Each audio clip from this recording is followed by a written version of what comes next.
On ne vous a pas dit toute la vérité. On vous a dit de travailler dur, d'épargner, de prendre votre retraite à 65 ans. Mais si 40 ans de labeur se terminent par une pension de 1 400 € par mois, comment appelez-vous cela? Vous n'êtes pas né pour servir jusqu'à la mort. Vous n'êtes pas né pour regarder la vie passer pendant que vous troquez votre âme contre un salaire. Le monde ne récompense pas les obéissants. Il récompense l'homme qui voit le piège et en sort. Et cet homme commence ici. Si cette vérité résonne en vous, abonnez-vous maintenant. Parce que sur cette chaîne, je partage les lois que Napoleon Hill a découvertes en étudiant 500 millionnaires. Des lois que les écoles n'enseignent pas. Des lois que les riches utilisent pendant que les autres dorment. Cliquez sur ce bouton rouge, activez la cloche, car ce que vous allez entendre peut changer votre trajectoire pour toujours. Écoutez bien, vous croyez être libre. Vous croyez que le travail acharné portera ses fruits. Vous croyez qu'un jour, peut-être après 40 ans de labeur, si vous avez été loyal, si vous avez épargné, si vous avez suivi le système, vous obtiendrez votre récompense.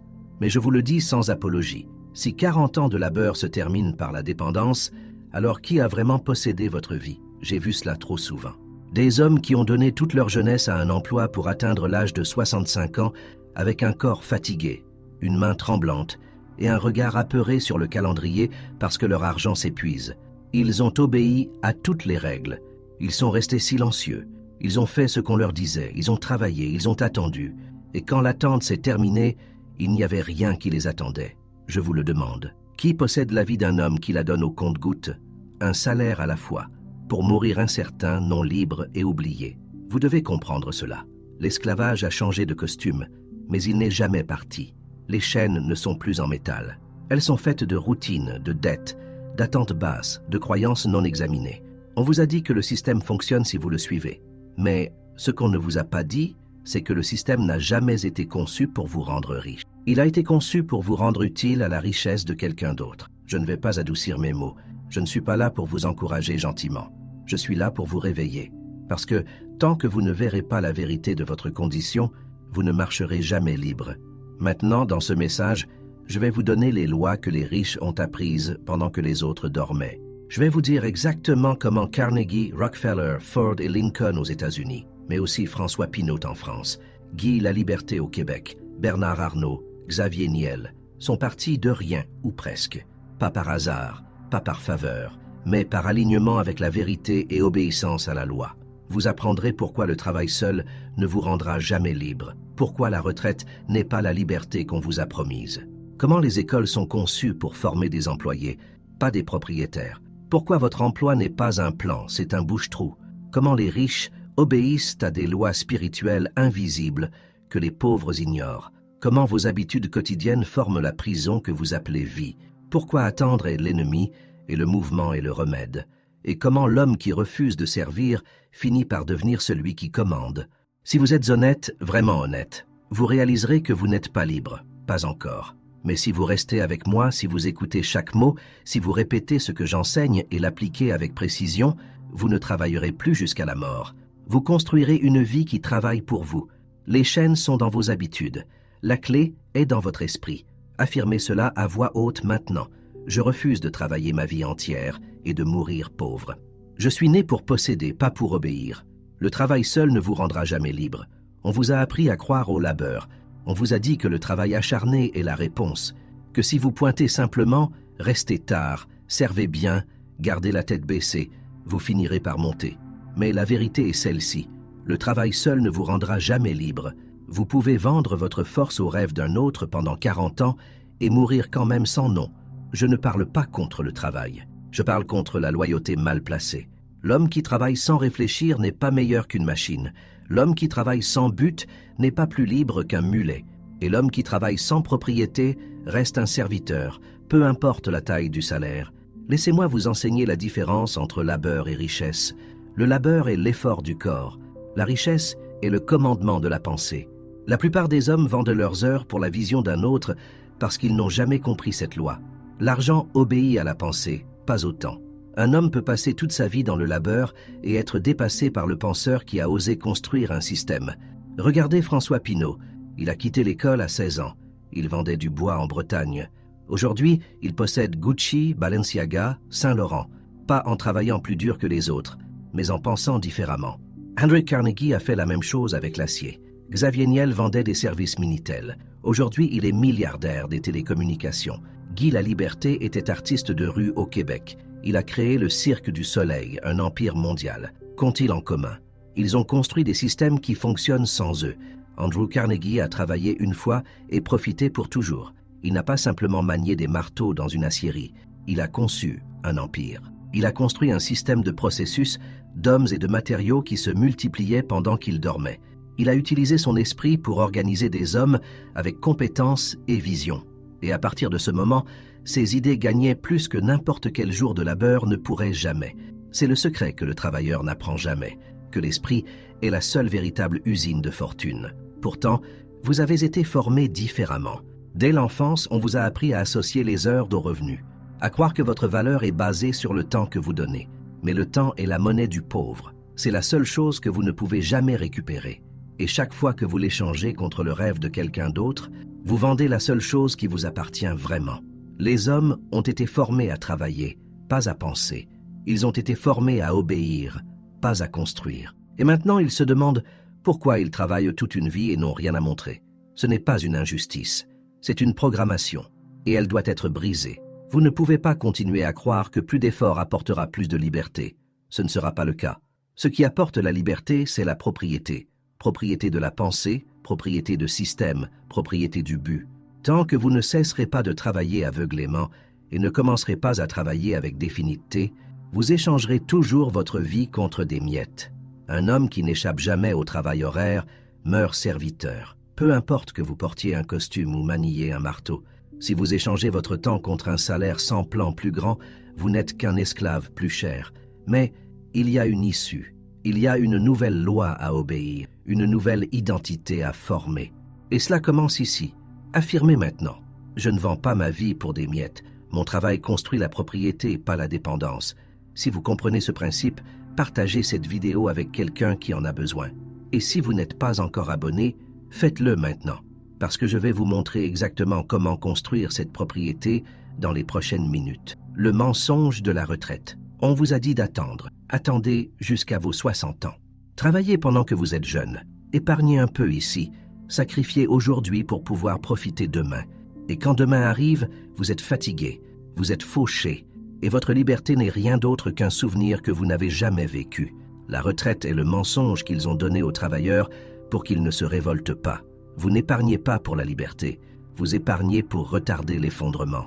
En France, la retraite moyenne est de 1 400 €. En Belgique, 1 500. Au Québec, peut-être un peu plus avec les régimes. Mais après 40 ans de labeur, est-ce vraiment la liberté que vous imaginiez? Toute la structure a été construite sur l'hypothèse que vous obéiriez assez longtemps pour devenir trop faible pour la remettre en question. Ils vous ont donné juste assez de sécurité pour vous empêcher de fuir, juste assez d'espoir pour vous empêcher de demander, et juste assez de peur pour vous garder au travail. Je le dis sans excuse. L'homme qui attend jusqu'à 65 ans pour commencer à vivre n'a jamais été vivant pour commencer. Vous pensez que la retraite est une récompense. C'est une laisse. Il l'appelle pension. Je l'appelle permission de survivre. Laissez-moi vous montrer comment fonctionne la richesse. Pas le fantasme, mais la formule. La vraie richesse n'est pas épargnée, elle n'est pas rationnée, elle n'est pas distribuée à la fin comme un prix pour obéissance. La vraie richesse est construite par la valeur. C'est le sous-produit de la pensée, de la décision et du courage de quitter la chaîne de montage. Regardez Henry Ford. Il n'a pas épargné son chemin vers des millions. Il n'a pas travaillé pour quelqu'un d'autre jusqu'à 65 ans. Il a créé quelque chose qui se multipliait sans lui. Bernard Arnault a fait la même chose avec LVMH. Il a vu l'opportunité là où les autres ne voyaient que des emplois. Et à cause de cela, leur richesse travaillait pendant qu'ils dormaient. C'est la différence entre l'homme qui construit et l'homme qui attend. Le constructeur vit maintenant. L'attendant meurt en espérant. On vous a appris que la gratification différée est la clé du succès. Mais la vérité est que la vision différée est la mort. Si toute votre vie est construite autour d'une récompense qui n'arrive que quand vous êtes trop fatigué pour en profiter, vous avez été trompé. La plupart des hommes n'arrivent jamais à la retraite confortable. Ils meurent avant d'échapper à la roue. Et les rares qui y arrivent le font avec un corps faible, un portefeuille léger et une âme qui a oublié ce que signifiait bouger avec but. Cela n'a pas à être ainsi, mais seulement si vous êtes prêt à briser le mensonge aujourd'hui, affirmez avec puissance. Je n'attends pas la liberté, je la construis maintenant. Je rejette le piège de la retraite. Ma richesse commence aujourd'hui. Les écoles créent des travailleurs obéissants, pas des hommes riches. Vous avez été formés, pas éduqués, conditionnés, pas libérés. Dès le premier jour où vous êtes entrés dans une école, ils ne vous préparèrent pas à posséder votre vie. Ils vous préparaient à servir celle de quelqu'un d'autre. Le système scolaire ne produit pas de créateurs, il produit des rouages. Pensez-y, attentivement. Qu'est-ce qu'ils vous ont appris? Asseyez-vous, taisez-vous, mémorisez, répétez, obéissez. Levez la main pour avoir la permission de parler. Attendez votre tour, apprenez les règles, suivez les instructions, restez dans le rang. Maintenant demandez-vous, combien de ces leçons voyez-vous dans la vie des riches? Aucune, parce qu'aucun homme n'est devenu libre en obéissant aux ordres de tout le monde. Les hommes qui se sont élevés, Carnegie, Edison, Ford, mais aussi François Pinault, Xavier Niel, ont brisé le rang. Ils ont rejeté le chemin tracé devant eux. Ils ont pensé, imaginé, questionné, bougé avec croyance, pas avec conformité. Thomas Edison a été renvoyé de l'école. Les professeurs disaient qu'il était inapte à l'enseignement, déficient. Ils ont dit à sa mère qu'il n'apprendrait jamais. Et qu'a-t-il fait? Il a continué à apporter la lumière au monde entier, pas grâce à une salle de classe, grâce à la croyance, grâce à la persistance, grâce à la vision. Et voici la grande ironie. Le même système qui a rejeté Edison enseigne maintenant sur lui. Les écoles n'enseignent pas la richesse. Elles n'enseignent pas l'imagination. Elles n'enseignent pas la foi. Elles enseignent l'ordre. Elles enseignent le confort. Elles enseignent la dépendance. Elles vous enseignent à mémoriser un script et jamais à écrire le vôtre. Si vous voulez devenir riche, vous devez désapprendre la pensée qui vous a rendu pauvre. Vous devez chasser les fausses croyances qui vous ont été implantées par ceux qui n'ont jamais été libres eux-mêmes. Vous devez questionner le chemin. Vous devez penser par vous-même. Demandez. Pourquoi m'a-t-on appris à craindre les erreurs plus que la médiocrité? Pourquoi ne m'a-t-on jamais appris à construire un revenu? Pourquoi personne n'a parlé de but défini? Pourquoi les lois de la richesse, de la foi, de l'autosuggestion, du désir, de la planification organisée ont-elles été omises de chaque programme? Je vais vous dire pourquoi. Parce que les travailleurs obéissants n'ont pas besoin de richesse. Ils n'ont besoin que de assez pour survivre et continuer à se présenter. Ce n'est pas une attaque contre l'apprentissage. C'est une guerre contre l'endoctrinement. L'éducation est pouvoir quand elle libère l'esprit, mais quand elle ne forme que la main, elle devient une prison. Si vous voulez monter, vous devez réentraîner votre pensée. Vous devez étudier ce que les hommes libres étudient. Vous devez parler comme l'homme que vous comptez devenir, pas comme celui qu'on vous a formé à être. Vous devez poser les questions qu'on ne vous a jamais laissé poser. Qui bénéficie de mon obéissance? Qui profite de mon retard? Qui m'a appris que ma valeur se mesure en notes, en heures ou en approbation? Le moment où vous commencez à questionner, vous commencez à construire votre sortie. Vous n'êtes pas né pour suivre les instructions. Vous êtes né pour les donner. Vous n'avez pas été fait pour des bureaux et des sonneries. Vous avez été fait pour la vision et le commandement. Affirmez maintenant avec certitude. Je pense par moi-même. Je questionne le chemin qu'on m'a donné. Je ne suis pas né pour suivre les instructions. Je suis né pour les donner. Un emploi est une solution temporaire, pas une stratégie permanente. Soyons honnêtes maintenant, brutalement honnêtes. Un emploi n'est pas la liberté. Un emploi n'est pas la richesse. Un emploi n'est pas un plan. Un emploi est un bouche-trou pour l'homme qui n'a pas encore pris le commandement de sa propre vie. On vous a appris à croire qu'un emploi est la sécurité. Mais je vous dis, c'est seulement une cage au mur poli. Le monde vous a appris à trouver un emploi, pas un but. Il vous a appris à chercher des salaires, pas des plans. Il vous a appris à vous contenter de survie au lieu de construire une vie qui commande le respect et gagne l'abondance. Un emploi peut résoudre votre besoin immédiat, mais il ne peut pas accomplir votre appel ultime. Si vous n'avez pas de but principal défini, un emploi devient un cercueil. C'est la lente décomposition du potentiel masqué en devoir. Est-ce que je dis d'abandonner votre emploi? Non, mais je dis ceci. Utilisez votre emploi comme les hommes libres utilisent les outils. Pas comme un maître, comme un moyen, comme un levier, comme le financement de votre liberté, pas le remplacement de celle-ci. Edwin C. Barnes ne méprisait pas le travail. Il travaillait comme employé, mais il avait une vision gravée dans son âme, devenir associé d'affaires de Thomas Edison. Il travaillait avec but, pas juste pour un salaire. Il a utilisé l'emploi pour entrer dans la pièce. Et une fois dans la pièce, il s'est prouvé et a laissé l'emploi derrière pour toujours. C'est ainsi que la richesse est construite. pas par des années de répétition, mais par l'intention, la définitivité et la stratégie. La tragédie de l'homme moderne n'est pas qu'il travaille dur, c'est qu'il travaille dur, sans direction, sans but, sans propriété. Et ainsi il devient un esclave, pas à cause de chaînes, mais à cause de l'habitude. Un emploi n'est noble que quand il finance votre liberté. Si vous travaillez encore pour rester en vie, vous n'êtes pas encore libre. Si vous espérez encore une augmentation au lieu de construire des flux de revenus, vous n'êtes pas encore libre. Si vos journées sont consumées par des tâches qui construisent le rêve de quelqu'un d'autre et laissent le vôtre en sommeil, vous n'êtes pas encore libre. Mais vous pouvez l'être. La porte est ouverte, mais vous devez arrêter de vous agenouiller devant l'illusion de la sécurité et commencer à vous tenir debout pour la réalité de la propriété. Ne vivez pas toute votre vie à louer votre temps. Possédez vos journées. Commandez votre revenu. Utilisez votre emploi. Ne le laissez pas vous utiliser. Dites-le avec conviction. Mon emploi n'est pas mon identité, c'est mon outil. J'utilise mon emploi pour construire la liberté. Si ce message vous parle, abonnez-vous maintenant. Activez la cloche.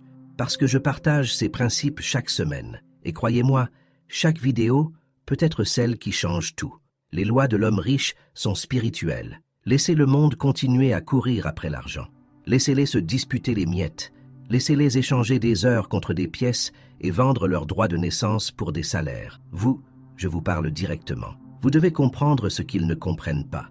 Les lois qui créent la richesse sont spirituelles avant d'être matérielles. Vous ne pouvez pas monter tant que vous ne montez pas en esprit. Vous ne pouvez pas gagner tant que vous ne croyez pas que vous en êtes digne. Vous ne pouvez pas commander tant que vous n'obéissez pas aux lois qui gouvernent les richesses. Pas les lois écrites par les hommes, mais celles écrites dans la structure même de l'univers. Il y a une loi divine derrière chaque fortune. Et si vous brisez cette loi, l'argent vous brisera. On vous a dit que l'argent vient de l'effort. Je vous le dis clairement. L'argent vient de l'alignement. Vous devez aligner votre pensée avec votre croyance avec vos mots avec votre action et votre action avec votre plan. C'est la loi, c'est l'ordre, c'est le pouvoir. Regardez les vies des riches, pas ceux qui sont nés dedans, mais ceux qui l'ont construit. Rockefeller donnait la dîme non par superstition, mais par principe. Il honorait la loi divine. Il croyait que l'argent était une intendance. Il a structuré son empire non seulement sur les affaires, mais sur la discipline interne. Andrew Carnegie s'est entouré d'esprits plus grands que le sien, pas parce qu'il était faible, mais parce qu'il obéissait au principe du cerveau collectif. Il croyait que les richesses étaient attirées par l'unité, par la définitivité, par l'harmonie mentale. Edison répétait la vision de la lumière électrique à lui-même, bien avant que le monde y croie. Il marchait avec certitude pendant que les autres se moquaient. Il obéissait à la loi invisible de la croyance. La foi appliquée à un but défini. Comprenez-vous maintenant? Ce n'est pas seulement les affaires qui créent la richesse, c'est la croyance, c'est l'alignement spirituel. La foi n'est pas la religion, c'est le pouvoir, c'est voir l'invisible comme s'il était visible. C'est tenir votre vision avec une telle intensité que le monde doit obéir. Et qu'en est-il de l'autosuggestion? Le monde l'appelle une répétition stupide. Les riches l'appellent programmation mentale. Ils savent que le subconscient doit recevoir des ordres, et ce que vous vous dites avec émotion devient instruction. Et le subconscient exécute ce qu'on lui dit. Si vous vous réveillez chaque jour et parlez défaite, retard, faiblesse, vous avez donné des ordres pour la pauvreté. Si vous vous réveillez et déclarez croyance, richesse, clarté, vous avez donné des ordres pour la victoire. Pensez-vous que les richesses obéissent à l'homme qui bouge sans carte? Jamais. La richesse est un général. Elle répond à l'offensive organisée. Écrivez votre but, écrivez vos étapes. Revoyez-les quotidiennement, ajustez, attaquez à nouveau. Tout cela, foi, définitivité, répétition, planification, est spirituel par nature avant de manifester $1. C'est pourquoi l'homme pauvre peut travailler plus dur que le riche et rester pauvre, parce qu'il travaille avec le muscle pendant que l'autre travaille avec l'esprit. L'un sue sans direction, l'autre pense avec précision, et l'homme qui pense selon la loi gagnera en 1 an ce que l'autre ne peut gagner en une vie de labeur. Vous devez maîtriser ces lois. La loi du but principal définie, la loi de la foi par autosuggestion, la loi de la planification organisée par le but, la loi du cerveau collectif, la loi de la force d'habitude cosmique qui récompense seulement le rythme, pas le hasard. Ce ne sont pas des opinions, ce sont des lois éternelles. Brisez-les et la vie vous brisera. Obéissez-les et le monde cédera. Vous devez vivre par commandement intérieur. Vous devez vous lever avant que le monde se lève. Vous devez dire votre but à voix haute. Vous devez écrire vos instructions à vous-même. Vous devez revoir votre plan et construire le rythme dans chaque heure. Ce n'est pas du fluff spirituel. C'est la fondation de chaque empire. Les richesses ne sont pas la récompense de l'effort. Elles sont la récompense de l'obéissance à la loi. Le système d'habitude qui crée l'esclavage financier. Si vous voulez comprendre l'esclavage moderne, vous devez arrêter de regarder les chaînes et commencer à regarder les habitudes. Car aucun homme ne porte plus de fer au poignet. Il les porte dans ses routines. L'esclavage à cette époque n'est pas imposé par la force. Il est imposé par la familiarité, par la répétition, par le rythme mal tourné. Vous vous levez, vous mangez, vous travaillez, vous reposez, et vous appelez cela vie. Mais je vous demande, est-ce votre vie? Ou est-ce la vie conçue pour vous par d'autres hommes qui profitent de votre aveuglement?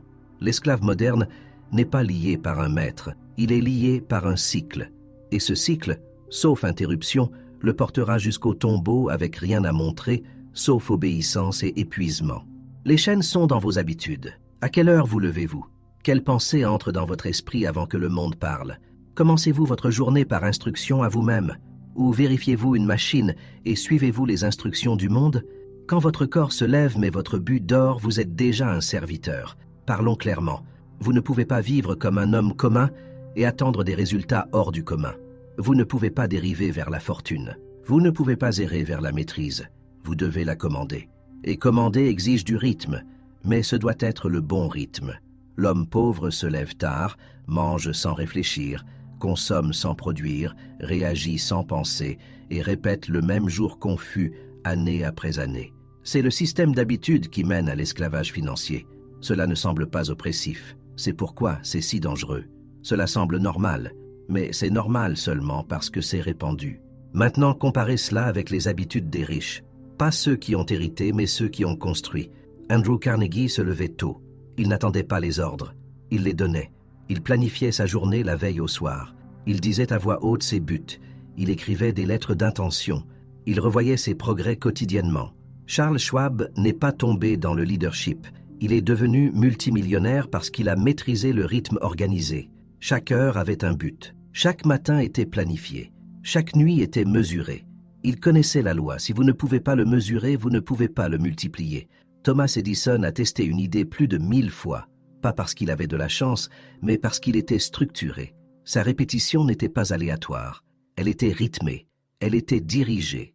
Maintenant, demandez-vous, quel est votre rythme quotidien produisant? Mangez-vous comme un homme riche? Je ne parle pas de nourriture. Je parle de pensée. Consommez-vous la connaissance qui construit votre but ou la distraction qui le détruit? Parlez-vous comme un homme riche? Vos mots sont-ils définitifs, clairs, dirigés et positifs, ou sont-ils vagues, pleins de doutes et dérivant dans la plainte? Bougez-vous comme un homme riche? Votre journée est-elle cartographiée? Votre progrès est-il suivi? Vos actions servent-elles une vision ou répondent-elles simplement aux besoins des autres? Pensez-vous comme un homme riche? Avez-vous formé l'habitude de la pensée dirigée ou réagissez-vous simplement au bruit autour de vous? Vous devez auditer vos habitudes parce que vos habitudes sont votre destin. Laissez-moi vous donner le modèle du rythme de construction de richesse. Commandement matinal. Levez-vous avant que le monde parle. Dites votre but principal défini à voix haute. Lisez votre plan pour la journée. Répétez vos affirmations de richesse avec émotion. Alignement de midi. Revoyez les progrès par rapport au plan. Dites à voix haute. Je suis toujours sur la cible. Mon but est fixe. Mon rythme est fort. Si vous avez plus de 30 ans et pas riche, cette vidéo est pour vous.